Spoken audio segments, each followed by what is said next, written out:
يهده الله فلا مضل له ومن يضلل فلا هادي له وأشهد أن لا إله إلا الله وحده لا شريك له وأشهد أن محمدا عبده ورسوله يا أيها الذين آمنوا اتقوا الله حق تقاته ولا تموتن إلا وأنتم مسلمون يا أيها الناس اتقوا ربكم الذي خلقكم من نفس واحدة وخلق منها زوجها وبث منهما رجالا كثيرا ونساء واتقوا الله الذي تساءلون به والأرحام إن الله كان عليكم رقيبا يا أيها الذين آمنوا اتقوا الله وقولوا قولا سديدا يصلح لكم أعمالكم ويغفر لكم ذنوبكم ومن يطع الله ورسوله فقد فاز فوزا عظيما أما بعد فأعوذ بالله من الشيطان الرجيم بسم الله الرحمن الرحيم أذن للذين يقاتلون بأنهم ظلموا وإن الله على نصرهم لقدير رب اشرح لي صدري ويسر لي أمري واحلل عقدة من لساني يفقهوا قولي رب زدني علما آمين. حمد و ثنا، کبریائی بڑائی، تعریف و توصیف سب کچھ اکیلے اللہ رب العالمین کے لیے لائق و زیبا۔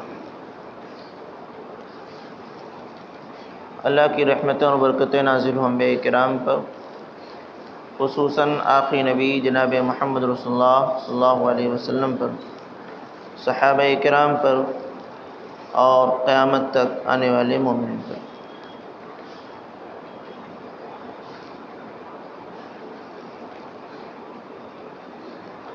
حضرات گرامی، آج کے درس کا عنوان ذرا مبہم ہے، واضح نہیں۔ عنوان ہے اور اجازت مل گئی۔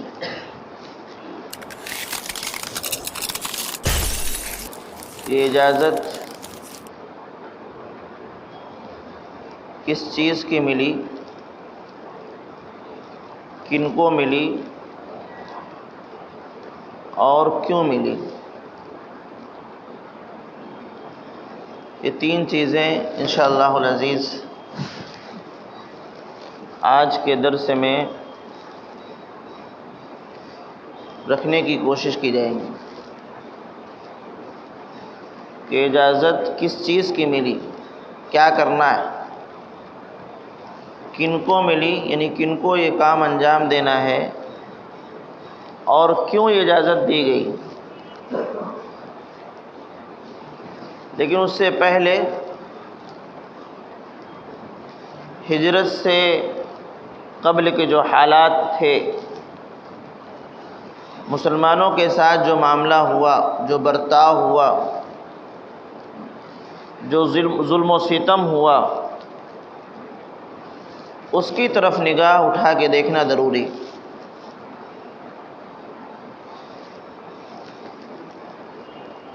مکہ کے وہ مسلمان جو کمزور تھے، ان کو محض اسلام لانے کی وجہ سے جتنا ظلم و ستم کا طریقہ ہو سکتا تھا، تکلیف پہنچانے کے جتنے بھی طریقے ہو سکتے تھے، تمام کے تمام طریقوں کو ان پر آزمایا جا رہا تھا، اور جو طاقتور مسلمان تھے ان کو بھی نہیں بخشا گیا۔ خود ان کے گھرانے کے لوگوں نے، خاندان کے افراد نے آگے بڑھ کر کے خود ہی ان کے ساتھ یہ معاملہ کرنا شروع کر دیا۔ تو بعض موقع پر مسلمانوں کی دو کیفیت ہوتی تھی۔ کبھی تو یہ سوچتے کہ اللہ کی مدد کیوں نہیں آ رہی ہے، جب ہم حق پر ہیں تو اللہ کی نصرت اور مدد کیوں نہیں آ رہی؟ اور اللہ کے نبی صلی اللہ علیہ وسلم سے وہ کہا بھی کرتے تھے کہ اللہ کے نبی، متی نصر اللہ، اللہ کی مدد کہاں ہے؟ ہم حق پر ہیں، حق کو قبول کیے ہیں، اس کی وجہ ستائے جا رہے ہیں، اللہ کا وعدہ ہے کہ اپنے بندوں کی وہ مدد فرمائے گا. متی نصر اللہ. اللہ کے نبی صلی اللہ علیہ وسلم نے ان کو تسلی دیا، سمجھایا اور آگاہ کیا کہ صرف اتنی سی بات پر تم اللہ کی مدد کو تڑپنے لگے. احسب الناس ان يتركوا ان يقولوا آمنا وهم لا يفتنون. کہ کیا تم نے یہ گمان کر لیا ہے، لوگوں نے یہ گمان کر لیا ہے کہ ان کو صرف اتنا کہہ دینے سے کہ ہم ایمان لائیں ان کو چھوڑ دیا جائے گا، آزمایا نہیں جائے گا. وَلَقَدْ فَتَنَّ الَّذِينَ مِن قَبْلِهِمْ فَلَيَعْلَمَنَّ اللَّهُ الَّذِينَ صَدَقُوا وَلَيَعْلَمَنَّ الْكَاذِبِينَ. حالانکہ اس سے پہلے کی جو امتیں تھیں، جو لوگ ایمان لاتے تھے، ان کو ہم نے آزمایا. اور اللہ کے نبی صلی اللہ علیہ وسلم نے مثال دے کے سمجھایا کہ کیسے آزمائے گئے. فرمایا یہ طریقہ اپنایا گیا کہ ان کو ایسے کھڑا کر دیا جاتا اور آرا سے، جیسے درختوں کو کاٹا جاتا ہے، بیچ سے پھاڑا جاتا ہے، ویسے آرے سے ان کے پورے جسم کو پھاڑ دیا جاتا تھا. غلطی کیا، جرم کیا؟ یہی کہ انہوں نے کہا تھا آمنت باللہ، ہم اللہ پر ایمان لا رہے ہیں. اور کسی کسی کے ساتھ یہ ہوتا تھا اس کے جسم پر لوہے کی کنگھی کو پھنسا کر کے کھینچ دیا جاتا تھا. غلطی کیا؟ آمنت باللہ. تو صحابہ کرام جب ستائے جاتے تو کہتے متی نصر اللہ. اللہ کے نبی صلی اللہ علیہ وسلم کو جواب دیتے کہ ابھی سے گھبرا گئے. آزمائشیں تو مومنوں کا حصہ ہیں، ان کو آزمایا گیا ہی ہے. اور کبھی وہ کہتے کہ ہمیں لڑنے کی اجازت دے دی جائے، ہم مقابلہ کرنے لگ جائیں، ہم کو مار رہے ہیں، ہم مل کر کے حملہ کر دیں. تو اللہ کے نبی صلی اللہ علیہ وسلم ان کو تسلی دیتے کہ ابھی اس کا وقت نہیں آیا، انتظار کرو. لہذا انتظار میں 13 سالہ زندگی گزر گئی. مکہ میں 13 سال تک اجازت نہیں مل رہی تھی، انتظار میں چل رہے تھے، اور جو بھی ظلم و ستم ہوتا تھا اس کو برداشت کر رہے تھے. بالآخر جب مدینہ پہنچے، مسلمان وہاں اکٹھا ہو گئے، اور اس کے باوجود جیسا کہ پچھلے درس میں آپ نے سنا کہ کفار وہاں سے دھمکیاں برابر دے رہے ہیں. اللہ کے نبی صلی اللہ علیہ وسلم جو سوتے تھے پہرا ہوا کرتا تھا، صحابہ اکرام پہرا دیا کر خطرہ رہا کرتا تھا، لیکن ابھی تک اجازت نہیں ملی تھی. جب یہ تمام تر کیفیت ہو گئی تو اللہ تعالیٰ نے آیت کریمہ نازل فرمائی سورہ حج کے اندر کہ اُذِنَ لِلَّذِينَ يُقَاتَلُونَ بِأَنَّهُمْ ظُلِمُوا وَإِنَّ اللَّهَ عَلَى نَصْرِهِمْ لَقَدِيرٌ. کہ ان لوگوں کو اجازت دے دی گئی جن سے لڑا جاتا ہے، جن سے لوگ لڑتے ہیں. اُذِنَ لِلَّذِينَ يُقَاتَلُونَ بِأَنَّهُمْ ظُلِمُوا، ان لوگوں کو اجازت دے دی گئی جن سے لڑائی کی جاتی ہے، جن کو چھیڑا جاتا ہے، جن کو پریشان کیا جاتا ہے. بِأَنَّهُمْ ظُلِمُوا، اس وجہ سے ان پر ظلم ہو رہا ہے. لہذا اس ظلم کے بدلے میں اللہ تعالیٰ اجازت دے رہا ہے. کس بات کی؟ کہ اب اپنی دفاع کرو، اب مقابلہ کرو، کوئی تم کو کچھ کہتا ہے تو اس کا جواب دو. وَإِنَّ اللَّهَ عَلَى نَصْرِهِمْ لَقَدِيرٌ، اور اللہ رب العالمین ان کی مدد پر قدرت رکھتا ہے، قادر ہے. یعنی اب گھبرانے کی بھی ضرورت نہیں، اپنے آپ کو کمزور ناتواں نہ سمجھو، اللہ کی مدد شامل حال ہوگی تمہاری. وَإِنَّ اللَّهَ عَلَى نَصْرِهِمْ لَقَدِيرٌ. آگے اللہ رب العالمین نے فرمایا الَّذِينَ أُخْرِجُوا مِن دِيَارِهِمْ بِغَيْرِ حَقٍّ، جن کو ان کے گھروں سے، ان کے دیار سے ناحق نکال دیا گیا. جرم کیا تھا؟ إِلَّا أَن يَقُولُوا رَبُّنَا اللَّهُ، صرف وہ اتنا کہا کرتے کہ ہمارا رب اللہ ہے.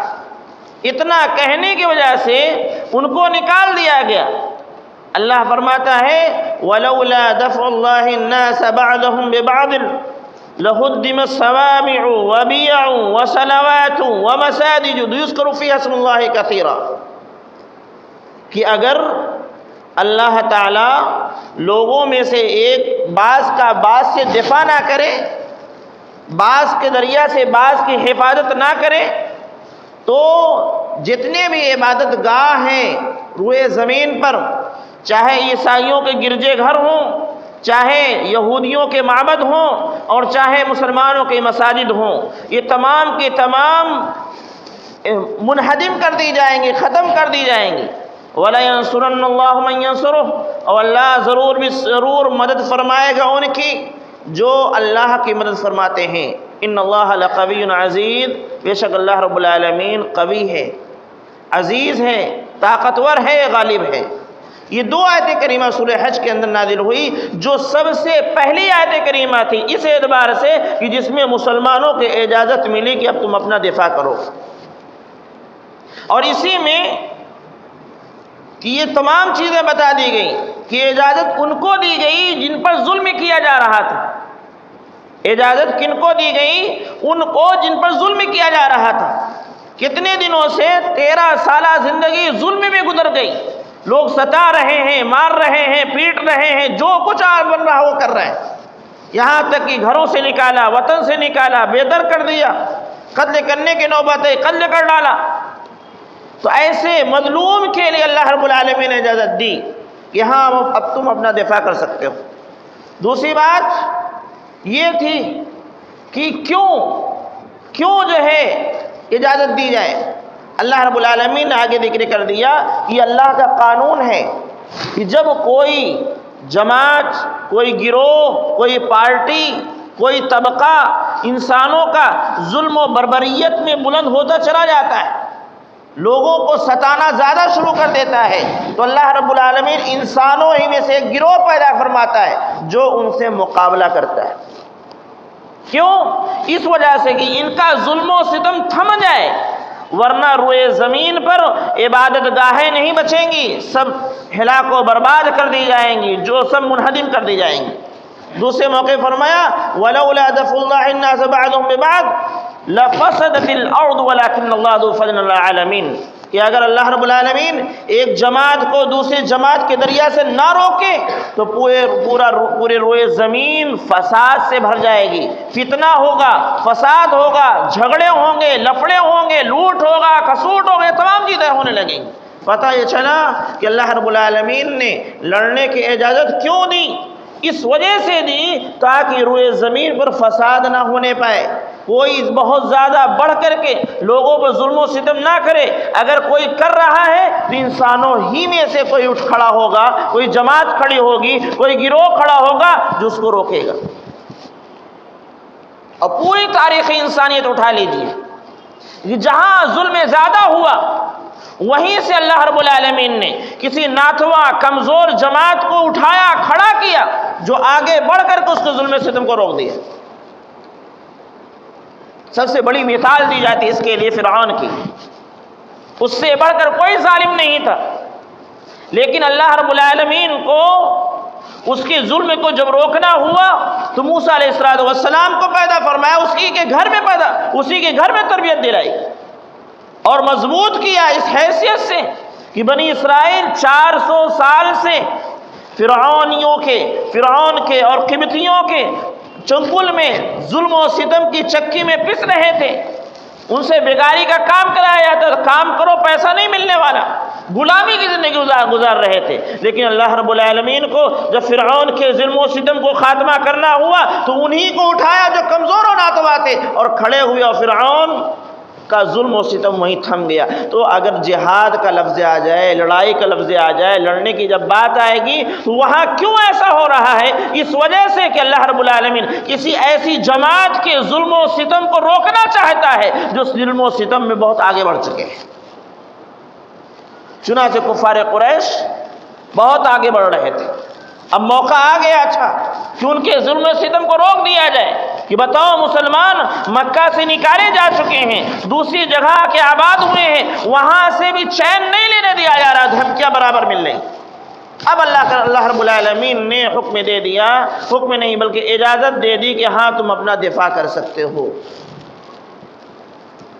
اجازت دیا۔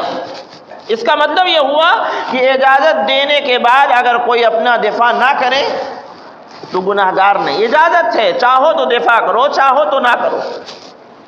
لیکن آگے بڑھ کر کے ایسا موقع بھی آیا کہ اللہ رب العالمین نے حکم دیا کہ اب لڑو۔ فرمایا اللہ رب العالمین نے سورہ بقرہ کی آیت کریمہ، وَقَاتِلُوا فِي سَبِيلِ اللَّهِ الَّذِينَ يُقَاتِلُونَكُمْ وَلَا تَعْتَدُوا إِنَّ اللَّهَ لَا يُحِبُّ الْمُعْتَدِينَ، کہ مسلمانوں تم ان سے لڑو جو تم سے لڑتے ہیں، تم لڑو ان سے جو تم سے لڑتے ہیں، وَلَا تَعْتَدُوا، لیکن دیکھنا لڑنے کا حکم تو دیا جا رہا ہے، لیکن ایسا نہ ہو کہ تم حد سے تجاوز کر جاؤ، حد سے آگے بڑھ جاؤ، ظلم و ستم کو روکنے کے بجائے خود ظالم بن جاؤ، خود ظلم ستم کرنے والے بن جاؤ۔ وَلَا تَعْتَدُوا، حد سے تجاوز مت کرنا۔ إِنَّ اللَّهَ لَا يُحِبُّ الْمُعْتَدِينَ، بے شک اللہ رب العالمین حد سے تجاوز کرنے والوں کو پسند نہیں فرماتا۔ اس آیت کریمہ میں حکم آ گیا کہ جو تم سے لڑے اب تم کو لڑنا ہے۔ اب معاملہ یہ ہو گیا کہ اگر کوئی نہیں لڑتا تو گناہگار ہو جائے گا۔ اس پس منظر میں جو تم سے لڑ رہا تھا، کفار قریش لڑ رہے تھے، اب وقت آ گیا ان کا مقابلہ کرو، اگر نہیں کرتے تو پھر تم گناہگار ہو جاؤ۔ لیکن یاد رہے وَلَا تَعْتَدُوا، ظلم و ستم نہیں کرنا۔ یہ اسلام بتائیے 13 سال تک وہ ستائے، 13 سال تک مارے ہیں، پیٹے ہیں، بھگائے ہیں، گریائے ہیں، جو کچھ آیا سب کیے، لیکن اللہ رب العالمین اب اجازت دے رہا ہے کہ ان سے لڑو، تو ساتھ میں یہ کہہ رہے وَلَا تَعْتَدُوا، ظلم و ستم نہ کرنا، حد سے تجاوز نہ کرنا۔ لہذا اللہ کے نبی صلی اللہ علیہ وسلم کی احادیث مبارکہ واضح انداز میں کہ لوگوں جب مجاہدین کو آپ رخصت کرتے تھے تو ساتھ میں یہ تعلیم دیا کر دیکھنا کہ تم بچوں کو قتل مت کرنا، تم عورتوں کو قتل مت کرنا، تم بوڑھوں کو قتل مت کرنا، ایسے لوگوں کو بھی قتل مت کرنا جو اپنی اپنی عبادت گاہ میں بیٹھ کے عبادت کرنے والوں، کسی بھی دھرم کے ماننے والے ہوں، اگر وہ عبادت میں مشغول ہیں تو ان کو قتل مت کرنا۔ اسی طریقے سے ان کی عبادت گاہوں کو ڈھانا مت، اسی طریقے سے فصلوں کو تباہ برباد مت کرنا۔ پھر کیا کرنے جا رہے ہیں؟ صرف ظالموں کا ہاتھ روکنا ہے، ان کے ہاتھ کو توڑنا، اس سے زیادہ نہیں۔ ایسی حکمت اپناؤ کہ بس ظلم رک جائے، بس ظلم اگر صرف ڈرانے کی وجہ سے رک جائے اتنا ہی کافی، پھر آگے مت بڑھیے گا۔ اس سے بات نہیں بن پڑی، لڑنے کی نوبت آ لڑ لیجیے، لیکن قتل کرنے سے پہلے اگر وہ ظلم سے باز آ جائے تو اپنے ہاتھ کو روک لو۔ ظلم کو ختم کرنا ہے، انسانوں کو ختم نہیں کرنا ہے۔ وَلَا تَعْتَدُوا، ظلم و ستم نہیں ہونا چاہیے، تم ظلم و ستم کو روکنے والے ہو۔ ایسی مثال، ایسی اعلیٰ تعلیم کسی مذہب کے اندر نہیں، کسی قانون کے اندر نہیں کہ اگر دشمن سے لڑو تو ان باتوں کو خیال رکھنا، بیوی بچوں کو مت مارنا، ایسا نہیں۔ اسلام کی تعلیم ہے صرف وَلَا تَعْتَدُوا، ظلم و ستم مت کرنا، حد سے تجاوز مت کرنا، إِنَّ اللَّهَ لَا يُحِبُّ الْمُعْتَدِينَ۔ اب مسلمانوں کے لیے اجازت ملی، اللہ کے نبی جناب محمد رسول اللہ صلی اللہ علیہ وسلم نے اس کا استعمال کیسے کیا؟ اجازت ملنے کے بعد ایسا نہیں کہ اب چلو حملہ کر دو، جیسا کہ بعد لوگ کہتے ہیں کہ قرآن کریم میں آیا ہے کہ مشرکوں کو جہاں پاؤ وہی مارو۔ تو اللہ کے نبی صلی اللہ علیہ وسلم کے ساتھ مدینے میں، خود مدینے کے اندر بہت سارے مشرک رہا کرتے تھے، لیکن ان کو تو آپ نے نہیں مارا۔ جب قرآن کی آیت کریمہ نازل ہوئی تھی کہ جہاں مشرکوں کو پاؤ قتل کرو، تو اگر ایسی بات ہوتی جیسا لوگ سمجھتے ہیں تو مدینے میں جو کفار بسے ہوئے تھے تو اللہ کے نبی صلی اللہ علیہ وسلم سب سے پہلے ان کو مارتے، لیکن کوئی نہیں بتا سکتا کہ اللہ کے نبی صلی اللہ علیہ وسلم نے آیت کریمہ کے نزول کے بعد فوراً ان کو مارنا شروع کر دیا۔ انشاءاللہ دو بات آئے گی اس سلسلے میں، لیکن ذرا ہم یہ دیکھیں کہ اللہ کے نبی صلی اللہ علیہ وسلم نے اجازت ملنے کے بعد کیا عمل کیا۔ نبی صلی اللہ علیہ وسلم نے سب سے پہلے کفار قریش کے ظلم ستم کو روکنے کا بندوبست کیا۔ ابھی وہ وہاں سے دھمکیاں دے رہے ہیں، وہاں سے ڈرا رہے ہیں، ایسا ویسا کہہ رہے ہیں، ختم کرنے کی بات کر رہے ہیں، تو اللہ کے نبی صلی اللہ علیہ وسلم نے سب سے پہلا کام یہ کیا کہ ان کا جو تجارتی راستہ ہے، شام کا جو علاقہ ہے جہاں تجارت کرنے جاتے ہیں، اس شاہراہ پر اب بندوبست کر دو، اب پہرا لگا دو۔ اس سلسلے میں نبی کریم صلی اللہ علیہ وسلم نے دو چیزیں اپنائی۔ ایک تو اس شاہراہ پر جتنے لوگ آباد تھے، جتنے قبیلے آباد تھے، اللہ کے نبی صلی اللہ علیہ وسلم نے سب سے معاہدہ کیا، صلح کیا کہ دیکھو ہمارے اور آپ کے درمیان معاہدہ ہے، ہم آپ کے خلاف حملہ نہیں کریں گے، آپ ہمارے خلاف حملہ نہیں کرو گے۔ سب سے پہلا کام اللہ کے نبی صلی اللہ علیہ وسلم نے یہ کیا کہ اس شاہراہ پر جتنے بھی قبیلے آباد تھے، چاہے جس دھرم کے ماننے والے، یہودی ہو، عیسائی ہو، کچھ بھی ہو، کفر و باقی ہو، کچھ بھی ہو، لیکن اللہ کے نبی صلی اللہ علیہ وسلم سے معاہدہ کیا کہ دیکھو ہم آپس میں لڑیں گے نہیں، ایک کام۔ اور دوسرا یہ ہوا کہ اللہ کے نبی صلی اللہ علیہ وسلم نے صحابہ کرام کے چھوٹے چھوٹے دستے بنا کر کے، ٹکڑیاں بنا کر کے پہرا لگا دیے، اس علاقے سے اس علاقے تک، وہ نگرانی کرتے، خطرہ ہے بھائی، کفار کبھی بھی حملہ کر سکتے ہیں، اس لیے ٹکڑیاں پھیلا دی جگہ جگہ تاکہ ذرہ برابر کہیں سے کچھ آہٹ آئے تو فوراً اطلاع ملے اور ان کے خلاف اب اقدام کرنے کی نوبت آ چکی تھی۔ لہذا یہ دو کام نبی صلی اللہ علیہ وسلم نے کیا، ایک تو اس راستے پر جتنے بھی لوگ آباد تھے ان سے معاہدہ کیا، اور دوسرا مسلمانوں کی ٹکڑیاں بنا بنا کر کے اس پر تعینات کر دیا تاکہ اطلاع پہنچتی رہے۔ اب یہ ایک پیغام تھا کفار قریش کے لیے کہ سنبھل جاؤ، تمہاری جو شہر رگ تھی جس پر جا کر کے تم تجارت کیا کرتے تھے، اس پر اب مسلمانوں کا قبضہ ہو چکا ہے، خود مسلمان پہرا دے رہے ہیں، اور دوسرے جو قبیلے ان سے ان کا معاہدہ ہو چکا ہے، لہذا دوسرے قبیلے مسلمانوں کے خلاف نہیں آئیں گے اور یہ مسلمان ان قبیلوں کے خلاف نہیں جائیں گے۔ اب کوئی شخص بیچ میں آ کر کے غلط کام کرے گا، ظلم و ستم کرے گا، تو یہ جان لے کہ بچنے مار کھانے کے علاوہ کوئی اور راستہ نہیں۔ تو یہ اللہ کے نبی صلی اللہ علیہ وسلم نے حکمت کے ساتھ اب ایک پیغام دیا اجازت ملنے کے بعد، لڑائی نہیں کی، مارنا شروع نہیں کیا، کاٹنا شروع نہیں کیا، نہیں، حکمت کے ساتھ ظلم و ستم کو روکنے کا بندوبست فرمایا۔ چنانچہ صحابہ کرام کی جب گردش ہونے لگی، اس سے مسلمانوں کا فائدہ ہوا، اور آگے چل کے انشاءاللہ بات آئے گی کہ کس طریقے سے بدر کے موقع پر کہاں اطلاع پہنچی، پھر کیسے جنگ برپا ہو، انشاءاللہ وہاں گفتگو ہوگی۔ لیکن اس شاہراہ کو اللہ کے نبی صلی اللہ علیہ وسلم نے محفوظ فرمایا۔ یہ ہے حکمت، یہ ہے تدبر، یہ ہے سیاست، کیسے سیاست کرنی چاہیے۔ اللہ کے نبی جناب محمد رسول اللہ صلی اللہ علیہ وسلم سے بڑھ کر کوئی سیاستدان نہیں ہو سکتا، آپ سے بڑھ کر کوئی حکیم نہیں ہو سکتا، حکمت کا پہلو کسی اور کے پاس نہیں۔ تو آپ نے لڑنا بھڑنا پہلے نہیں کیا، پہلے کیا کیا؟ حفاظتی بندوبست کیا۔ اب کوئی آئے پھر اس کے بعد دیکھا جائے گا۔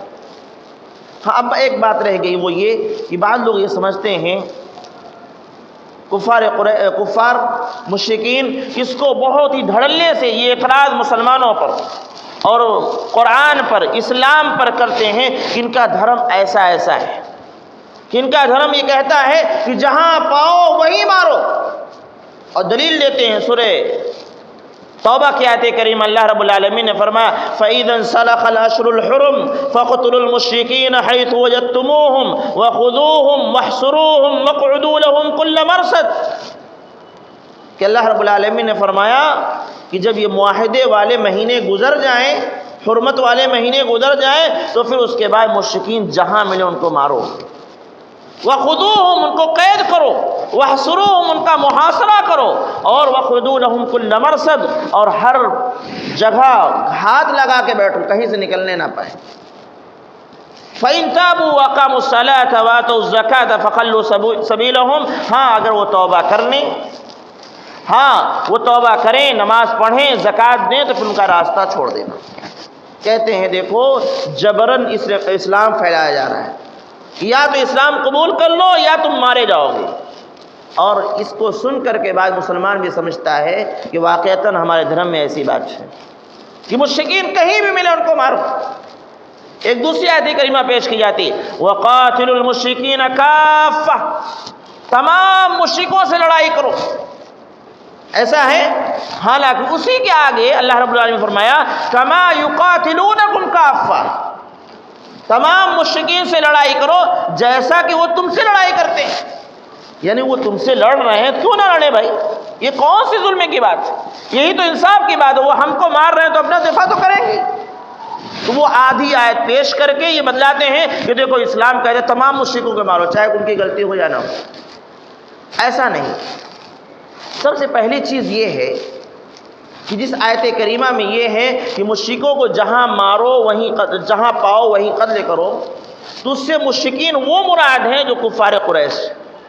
انہوں نے اتنا ظلم و ستم کیا تھا، اتنا ستایا تھا، اتنا مارا تھا، جائیداد پہ قبضہ کیا تھا، گھر سے نکالا تھا، شہر سے نکالا تھا، اس کے باوجود چین سے نہیں بیٹھنے دے رہے تھے۔ ایسے حالات میں اللہ رب العالمین نے پہلے ان کو 4 مہینے کی مہلت دی۔ فتح مکہ جب ہوا، جب مکہ فتح ہو گیا، اس کے بعد اللہ کے نبی صلی اللہ علیہ وسلم نے سن 9 ہجری میں اعلان کروایا کہ جتنے مشرکین ان سے کہو کہ نکل جائیں، مکہ سے نکل جائیں۔ اور اسی طریقے سے اگر کسی سے معاہدہ ہے کہ ہم یہاں رہیں گے، پناہ تم دے دیو ہو، تو ان کے لیے 4 مہینہ وقت متعین کر دو کہ بھائی یہ 4 مہینہ تمہارے لیے ہے، اس میں تم اپنا بندوبست کر کے کہیں چلے جاؤ، اب یہاں مت رکنا۔ اگر اس کے باوجود بھی مکہ میں مشرکین ملتے ہیں تو فَإِذَا فَاقْتُلُوهُمْ حَيْثُ وَجَدتُّمُوهُمْ، جہاں پاؤ ان کو مارو۔ ان کا جرم اتنا بڑا ہے کہ معاف کرنے کے قابل نہیں۔ تو وہ آیت کریمہ جس میں کہا گیا کہ مارو جہاں مشرکین ملے، تو وہ صرف ایک پس منظر ہے اس کا، وہ کفار قریش کے لیے تھا، وہ ظالمین کے لیے تھا جو مسلمانوں کے ساتھ اتنا بڑا ظلم ہے۔ تمام مشرکین کے لیے نہیں تھا، تمام مشرکین کے لیے نہیں تھا۔ دلیل ایک دوسرے مقام پر اللہ رب العالمین نے فرمایا لا ينهاكم الله عن الذين لم يقاتلوكم في الدين ولم يخرجوكم من دياركم ان تبروهم وتقسطوا اليهم ان الله يحب المقسطين، کہ اللہ رب العالمین تم کو منع نہیں کرتا ایسے مشرکین کے ساتھ احسان کرنے سے جن مشرکوں نے تم کو تمہارے گھروں سے نہیں نکالا، تم سے لڑائی نہیں کی، ان کے ساتھ تم احسان کرو، بھلائی کا معاملہ کرو۔ اللہ رب العالمین روکتا نہیں ہے۔ اب سوچو کہ اللہ بھلائی سے روک نہیں رہا ہے، اور اللہ کے نبی صلی اللہ علیہ وسلم کی سیرت کا مطالعہ کیجئے تو جگہ جگہ اللہ کے نبی صلی اللہ علیہ وسلم اور صحابہ کرام مشرکین کی مدد فرماتے۔ اگر یہ آیت کریمہ عام ہوتی کہ تمام مشرکوں کو قتل کرنا ہے تو پھر اللہ کے نبی صلی اللہ علیہ وسلم تو کسی کے لیے بھلائی کرتے، کسی غیر مسلم کے لیے خیر کا کام کرتے، نہ اس کی مدد کرتے، ایسا نہ ہوتا۔ لیکن اللہ رب کے نبی صلی اللہ علیہ وسلم نے کیا۔ تو اس آیت کریمہ کا ایک پس منظر ہے جن سے لڑنے کی بات ہے کہ جہاں پاؤ قتل کرو، تو وہ مشرکین ہیں جنہوں نے مسلمانوں کے ساتھ ایسا کیا تھا، یعنی کفار قریش کا معاملہ، ان ظالمین کے ساتھ یہ معاملہ کیا جائے گا، جہاں پاؤ وہاں قتل کرو۔ ایک چیز۔ دوسری چیز یہ کہ ایک ہوتا ہے قتال، ایک ہوتا ہے قتل۔ قتل معنی ہے کہ کسی کی جان مارنا، اور قتال کے معنی ہے لڑائی کرنا۔ قرآن کریم میں جہاد کے پس منظر میں یہ 2 لفظ آتے ہیں۔ کبھی اللہ رب العالمین فرماتا ہے وَقَاتِلُوا، لڑائی کرو، اور کہیں فرماتا ہے قتل کرو، وَقْتُلُوهُمْ، ان کو قتل کر ڈالو۔ اس چیز کو سمجھنے کی ضرورت ہے۔ قرآن کریم میں لڑائی قتل کی جو بات آئی ہے مشرکوں سے، تو وہاں 2 لفظ استعمال کیا۔ ایک جگہ ہے وَقْتُلُوهُمْ، ان کو قتل کرو، حَيْثُ وَجَدتُّمُوهُمْ، جہاں پاؤ، یعنی ان کی جان مار دو۔ اور دوسرے مقامات پر ہے وَقَاتِلُوهُمْ، ان سے لڑائی کرو۔ اور قاتلہ کہتے ہیں کہ جب وہ لڑنے کو تیار ہوگا تب آپ لڑو۔ لڑائی ایک آدمی سے نہیں ہوتی، لڑائی تنہا آدمی نہیں لڑتا جب تک کہ مد مقابل کوئی نہ ہو، کوئی دشمن نہ ہو جو آپ سے لڑنے کے لیے تیار ہو۔ اب اگر آپ اکیلے لڑنا چاہیں، تلوار چلانا چاہیں، گولی چلانا چاہیں، تو لڑائی ہو ہی نہیں سکتی اگر سامنے کوئی نہیں ہے۔ اگر سامنے کوئی نہیں ہے تو لڑائی نہیں ہوگی۔ لڑائی کے لیے ضروری ہے کہ سامنے کوئی لڑنے والا ہو تب لڑائی ہوگی۔ اب کیسے ہوگا؟ یا تو کوئی مد مقابل لڑے تب لڑائی ہوگی، اور اگر نہیں ہے، یا تو ہے ہی نہیں تو بھی لڑائی نہیں، یا تو آدمی خود بھاگ رہا ہے، لڑنے کو تیار ہی نہیں، تو بھی لڑائی نہیں ہوگی۔ مفہوم کو سمجھیں کہ لڑائی جب تک مد مقابل نہیں تب تک لڑائی نہیں ہے. اب اگر سامنے ہے تو لڑائی ہو رہی اور سامنے نہیں ہے تو لڑائی نہیں ہوگی. اور ایک صورت یہ ہے کہ وہ لڑ رہا تھا لیکن اب بھاگ رہا ہے تو اس کی لڑائی ہوگی. وہ تو بھاگ رہا, کس سے لڑیں گے؟ تو مسلمانوں کو جو کہا گیا قتال کرنے کا, لڑائی کرنے کا, اور لڑائی میں کوئی ضروری نہیں کہ آدمی کی جان جائے, زخمی ہو سکتا ہے, معاملہ زخم سے پہلے بھی رک سکتا ہے, چوٹ لگ سکتی ہے, لیکن جان کی بات نہیں. جان تو آخری مرحلے میں آتا ہے. تو اس لفظ کے فرق کو سمجھنے کی ضرورت ہے کہ قتل اور قتال میں فرق ہے. قتل کہتے ہیں جان لینا اور قتال کہتے ہیں لڑائی کرنا. اور لڑائی اس وقت ہوگی جب مد مقابل کوئی ہو. اور جہاں جہاں اللہ رب العالمین نے کہا قتل کرو تو اس سے مراد ان لوگوں کو قتل کرنا ہے جو کفار قریش ہیں, جو ظالمین ہیں, جو مجرمین ہیں, جنہوں نے مسلمانوں کو ستایا تھا, ان پر ظلم و ستم کیا تھا. ان سے انتقام لینے کا وقت آ گیا تو ان کو کہا اللہ رب ان کو قتل کر دوں گی, جان لے لو. لیکن بقیہ کے لیے کیا کہا؟ وقاتلوا, ان سے لڑائی کرو جیسا کہ وہ تم سے لڑائی کریں, یعنی جب وہ لڑے تو تم بھی لڑو. اس میں کون سی غلط بات ہے؟ تو بہرحال یہ تمام چیزیں اللہ رب العالمین نے اجازت دی. اب یہاں سے مسلمان طاقت میں آیا, قوت میں آیا, لڑنے کے قابل بنا, تیاریاں کرنے لگا اور اسلام کو پھیلانے کے لیے کوششیں کرنے لگا. ان واقعات سے جو ہمارے لیے کچھ باتیں ہیں وہ یہ, ایک تو یہ کہ مسلمان اللہ کے حکم کے تابع ہے. چاہے جتنے مصائب آئیں, پریشانیاں آئیں, مصیبتیں آئیں, ظلم و ستم کے تمام تر راہیں وہ دیکھ رہا ہے, اس پر تمام تر ظلم و ستم کیا جا رہا ہے, وہ برداشت کرے گا جب تک کہ اللہ رب العالمین کا حکم نہ آ جائے یا ایسے حالات نہ پیدا ہو جائیں. بہت سارے مسلمان گھبرا اٹھتے ہیں اور کہتے ہیں ایسا ایسا کب ہوگا, وہ نوبت کب آئے گی, ہمارے ساتھ ایسا ہوا, ہمارے ساتھ ایسا ہوا, فلاں علاقے مسلمانوں کے ساتھ ایسا ہو, فلاں علاقے مسلمانوں کے ساتھ ایسا ہوا. اگر اس طرح کے خیالات آتے ہیں تو مکہ کے مسلمانوں کو دیکھ لینا کہ 13 سال تک انہوں نے کیا جھیلا ہے, کیا برداشت کیا. کیا ان کے ذہن و دماغ میں یہ بات نہیں آتی تھی کہ آخر کب تک مارے جائیں گے, کچھ تو کرو؟ آتی تھی. لیکن مسلمان شریعت کا پابند ہوتا ہے. جب تک شریعت اجازت نہیں دیتی ظلم و ستم وہ برداشت کر لیتا ہے. شریعت اجازت دے گی وہ آگے قدم بھی بڑھائے گا. تو حالات کتنے بھی ناگفتہ بھی ہو جائیں, کتنے بھی خراب ہو جائیں, کتنا بھی ظلم و ستم ہونے لگے, مسلمانوں کو اپنی شریعت کو تھام کے رکھنا ہے. جہاں شریعت اجازت دے گی وہاں اقدام کرنا ہے, اور جہاں شریعت روک دے گی وہاں اپنے قدموں کو روک دینا ہے. اور حالات ہر دور میں آتے ہیں جاتے ہیں, یہ آزمائشیں ہیں, اور مسلمانوں اللہ رب العالمین نے پہلے بھی آزمایا, ہم کو بھی آزمائے گا. صحابہ اکرام کو آزمایا ہے, انبیاء اکرام کو آزمایا ہے, تو ہم کو کیوں نہیں آزمائے گا؟ ہم اللہ رب العالمین کی آیت کریمہ پھر پڑھیں, احسب الناس ان یترکوا ان یقولوا آمنا وهم لا یفترون. کیا لوگوں نے گمان کر لیا کہ صرف اتنا کہہ دینے سے کہ ہم ایمان لائے ان کو چھوڑ دیا جائے گا, آزمایا نہیں جائے گا؟ ایسا تو ہو ہی نہیں سکتا. وَلَقَدْ فَتَنَّا الَّذِينَ مِنْ قَبْلِهِمْ, حالانکہ ہم نے اس سے پہلے کے لوگوں کو آزمایا ہے.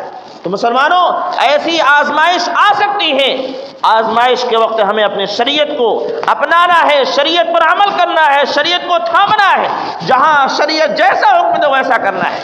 اور مسلمانوں پر اگر ظلم و ستم ہے تو مسلمان خود اس کا ذمہ دار ہے, مسلمان خود ذمہ دار ہے. اللہ رب العالمین کی آیت کریمہ فرمایا اللہ تعالیٰ نے وَمَا أَصَابَكُم مِّن مُّصِيبَةٍ فَبِمَا كَسَبَتْ أَيْدِيكُمْ وَيَعْفُو عَن كَثِيرٍ, کہ تم پر جو بھی مصیبت آتی ہے وہ تمہارے اپنے کرتوت کی بنیاد پر آتی ہے. حالانکہ اللہ رب العالمین بہت سارے گناہوں کو درگزر کر دیتا ہے. اگر ہر گناہ کے بدلے تم پر آزمائش لے آئے تو جینا دوبھر ہو جائے گا. چند کسی گناہ کے بدلے کوئی آزمائش لے آتا ہے, کوئی پریشانی لے کے آ جاتا ہے, کوئی مصیبت لے کے آ جاتا ہے, کوئی بیماری لے کے آتا ہے, یہ ہمارے گناہوں کا نتیجہ ہے. اور مسلمان کوئی بھی دیکھ لے, اپنی زندگی دیکھیں, اپنے گھرانے کی زندگی دیکھیں, اپنے معاشرے کے لوگوں کو دیکھیں, اپنے گاؤں کے لوگوں کو دیکھیں, اپنے علاقے کے لوگوں کو دیکھیں, تمام لوگوں کو دیکھ لیں, کوئی کہہ دے کہ ہاں مسلمان صحیح معنوں میں اسلام پر عمل پیرا ہے. کوئی کہے تو اتنا بڑا دھوکہ کہ اسلام اسلام اسلام، مسلمان مسلمان مسلمان، ہم ہی سب کچھ ہیں، ہم ہی حق پر ہیں، ہم ہی ایسے ہیں، اور نام کبھی عمل نہیں، تو آزمائش نہیں آئے گی، کہاں سے آئے گی؟ اتنا بڑا فراڈ کیا جا رہا ہے۔ بہرحال یہ سب سے پہلا سبق ہم کو یہ ملتا ہے کہ مسلمان شریعت کا تابع ہوتا ہے۔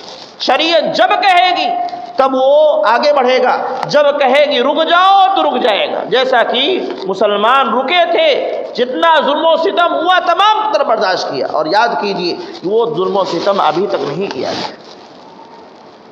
اب سوچو کہ کھال ہوتی تھی، اونٹ کی کھال ہوتی تھی، اسی میں مسلمانوں کو لپیٹ کر کے دھوپ میں ڈال دیا جاتا ہے، وہ گندی چیز ہے، اس میں ہوا صحیح سے پاس نہ ہو، اس میں گندگی لگی ہوئی ہے، اور پھر جو ہے دھوپ میں ڈال دیا گیا، دھوپ اس پر پڑنے کے بعد اس کی تپش بڑھتی ہے۔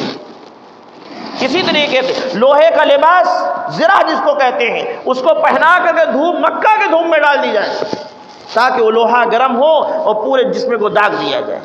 بلال اللہ تعالی عنہ کا وہ واقعہ کس اعتبار سے آپ اس کو دیکھیں گے، آج ذرا سا ہمارے سامنے ہوتا ہے، ہم تڑپ اٹھتے ہیں، کیوں نہیں ہمارے وہ قربانی یاد آتی ہے کہ کس طریقے سے بلال اللہ تعالیٰ عنہ کے ساتھ کیا گیا، کہ گھسیٹا گیا مکہ کے گلیوں میں، پتھریلے زمین میں گھسیٹا گیا، اور حالت یہ تھی کہ ان کو رکنے نہیں دیا جاتا تھا، اور کبھی رکنے دیا بھی گیا تو لٹھا کر کے اوپر سے پتھر رکھ دیا گیا، اوپر سے دھوپ ہے اور اسی میں تپ رہے۔ صحابہ اکرام انگارے جلا کر کے، انگارے روشن کر کے اس پر لٹا دیا جاتا اور اسی پر رکھ دیا جاتا تھا۔ حضرت خبیب کا معاملہ ایسا ہی تھا، پورے جسم پر داغ پڑا ہوا تھا، کیسے؟ صرف وہی انگاروں پر لٹا دیا جاتا تھا اور ان کے پسینے سے، ان کے جسم سے نکلنے والے پانیوں سے وہ انگارہ بجھ جایا کرتا۔ ظلم و ستم بہت ہوا ہے، بہت ہوا ہے مسلمانوں، لیکن جو ظلم و ستم ان اولین مسلمانوں کے ساتھ ہوا وہ نہیں ہوا۔ جب وہ صبر کر سکتے ہیں تو ہم کو بھی صبر کرنا ہوگا۔ اللہ رب العالمین جب اجازت دے گا، جب طریقہ آئے گا جیسا اللہ کہے گا، تو ظلم کو روکنے کے لیے کام کیا جائے گا، کسی کو قتل کرنے کے لیے نہیں۔ اللہ سبحانہ العالمین کا عمل کی توفیق دے، ہم تمام کو کتاب و سنت کے مطابق زندگی گزارنے والا بنائے۔ الہ العالمین ہمیں اپنی شریعت کا پابند بنا، شریعت پر عمل کرنے والا بنا۔ آمین تقبل رب العالمین۔ والسلام علیکم۔